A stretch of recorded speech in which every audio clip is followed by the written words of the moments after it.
Hey, this is Baxter, and welcome to the Baxter and Mark Chronicles.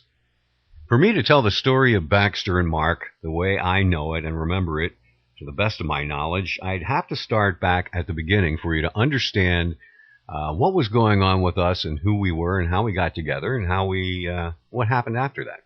So I would have to start back when I was doing a radio show on a rock station in Buffalo, New York, one of my early radio gigs.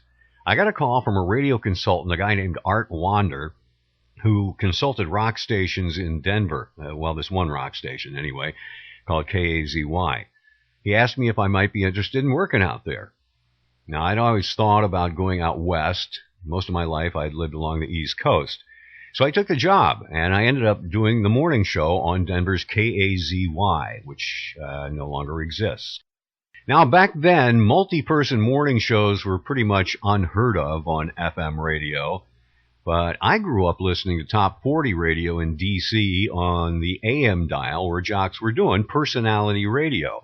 And when I got to Denver with this opportunity for this new show on FM, I wanted to do more of a wacky personality approach, which was not the normal fare on FM in those days of the late 70s. There was no Howard Stern. I don't know. He may have been doing radio back then. No one had heard of him. So we were making it up as we went. Back then, FM was a new frontier, mostly populated by on-air people who sounded pretty stoned most of the time, back announcing their album tracks. The radio companies had, up until then, mostly concentrated on their AM stations as the money makers, while their FM properties were just kind of weird stepchildren. They weren't sure what to do with them. But then their thinking began to change when they realized that FM could easily be broadcast in stereo and that the country was full of people that liked to hear album tracks on the radio if they could, the way they did at home and in their 8-track players, in their cars, in stereo. So I got to Denver. My goal was to make this FM morning show sound different than the usual fare on FM in those days. It seemed to me that I could make this work if there was someone else in the studio with me with a good personality for me to bounce things off of and to talk about stuff. Mark Szymanski worked in the news department of the station and would sometimes come in with me to do the morning news reports. Unlike your typical news guy, Mark was funny to the point of being outrageous, at least off the air. And I wanted to make his personality a full-time part of what I was trying to build on the air there. So we hit it off quickly off air, and soon we managed to make Mark a full-time member of the morning show with a little, leap of faith from the management. We both had a love of the unconventional and a sort of rebellious approach to hosting radio shows. We both had creative senses of humor, but different from each other's. And we were always trying to crack each other up.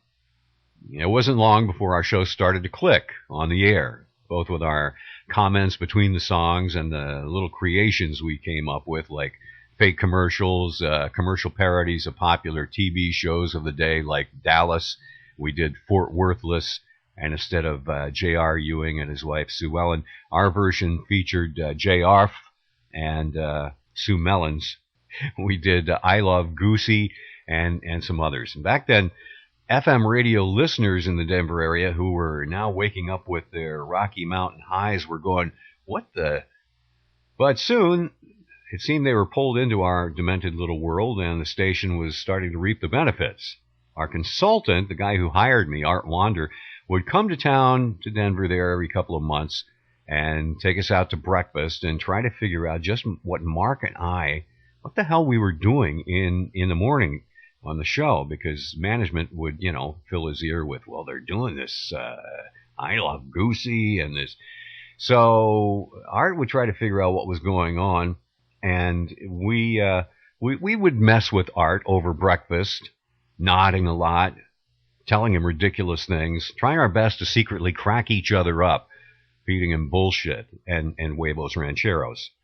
Fortunately, Art was a good guy and had worked with eccentric radio talent for many years on AM stations, so he took it pretty well, and the great part was he always picked up the check.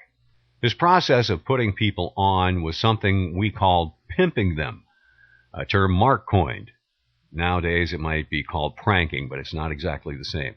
This was creating our scenarios to kind of put people on with a straight face. It wasn't meant to be malicious, but we would set them up for something, and it was sort of our inside joke or prank on that person. And then later, especially if they didn't realize we had done it to them, we just laugh our asses off. You can find an example of this online if you Google Baxter and Mark. There's a video clip Mark put up of a public TV station we went to that took itself pretty seriously there in Denver. They had come to us, asked us to do a little musical thing around the campfire setting that they put in the studio there, asking for pledges. It was on live TV. Of course, they made us promise that we would behave. Well, it didn't exactly turn out the way they would have liked it to be, as the clip shows, but it was classic. You can see for yourself. Off the air, Mark and I would hang out at each other's homes after the show, or more often walk across the street to this dingy little local pub after we got off the air to have a beer, which we called having a belt, eat some tacos, which was critical, and play asteroids at this two-person little sit-down asteroids game table there. We'd walk in with pockets full of quarters. It was always in the morning, always right after our show, and we never drank in excess, just something to wash down the greasy tacos. It was our ritual, and we loved our little after-work rituals. Sometimes the location changed, but it was always something that included tacos and, of course, crazy ideas about what we could try next on the morning show. The station we worked for, KAZY, had a very good air staff, mostly young, talented people on their way up, and a program director who, very importantly, covered our asses when things got a little out of hand, because he was a good leader and also because he was a fan of what we were doing. So thanks, Dave Van Dyke, who went on to run KCBS in Los Angeles and also start his own ratings company.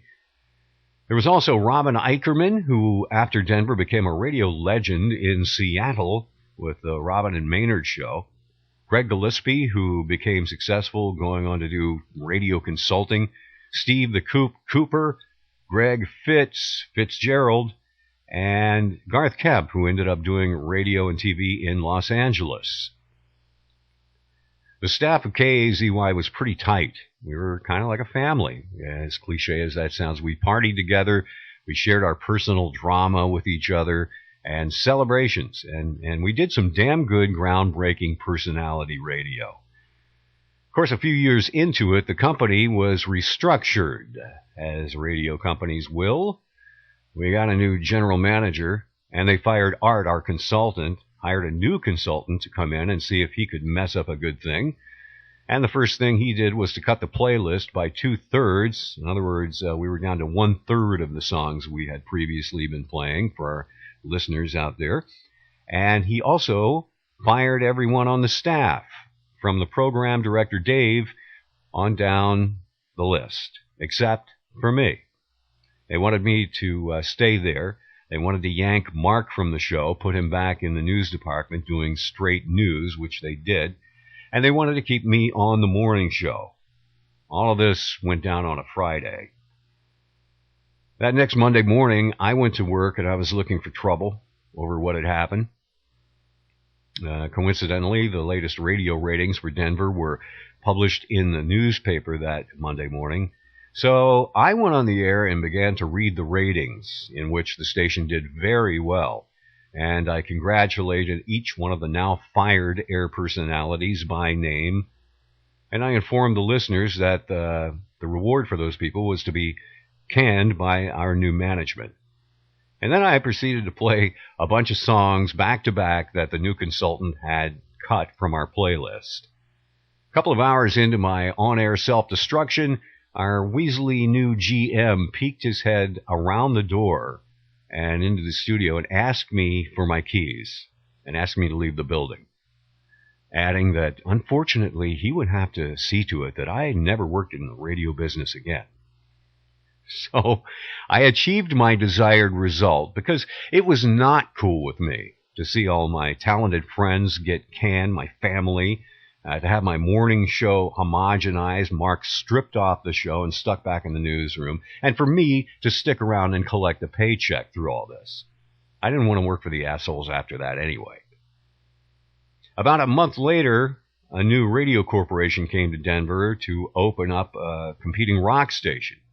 They hired me as the morning show and startup program director. And I can't tell you how much fun it was to kill our former employer, KAZY, in the ratings in just our first ratings period. Now, I tried to bring Mark on board, but unfortunately this new company was also very anal in their approach to what radio should sound like. So I was there for one reason, just to beat KAZY to make a point. After trouncing our former employer for some sweet revenge, I started looking around the country for another gig to try to find a new home for the Baxter and Mark show. Well, during this period, Mark was doing news over at KAZY, unhappily, but then he got an offer to work for a station up in Chicago, a really good radio station there, and I took a morning show in Tampa at 98 Rock. I was there about 2 years, and I was doing some experimental humor things on the air that the GM and the company were kind of scratching their heads over, but I had a good PD there named Rad Messick, at least for a while. Rad did his best to cover me with upper management. I'm not sure if that's what cost him his job, but I'm sure that was part of it because Rad was a fan of what I was doing. I figured my head would be rolling soon after they canned him, but before that could happen, I got a call from a PD in Houston who says, "Hey, I know you and Mark Szymanski did a popular show in Denver, and I'm interested in putting you guys back together on our morning show here on KLOL." Mark and I reunited at the Houston airport and went in for the interview. We got the gig and moved all our crap to Houston for the new Baxter and Mark morning show. We were pretty excited. But what happened next was so bizarre that even we had trouble wrapping our heads around it, and it definitely contributed to our lunatic approach to morning radio by the time we got to Orlando. So I have to explain all this stuff. Now, a lot of people listening to this may be wondering when and how we got to Orlando and WDIZ, which really became the highlight of our career together as Baxter and Mark. Well, I'm going to get to that, but this prequel, as it were, is necessary to understand what was in our minds when we got there. So be patient. We will get to it when we continue the Baxter and Mark Chronicles.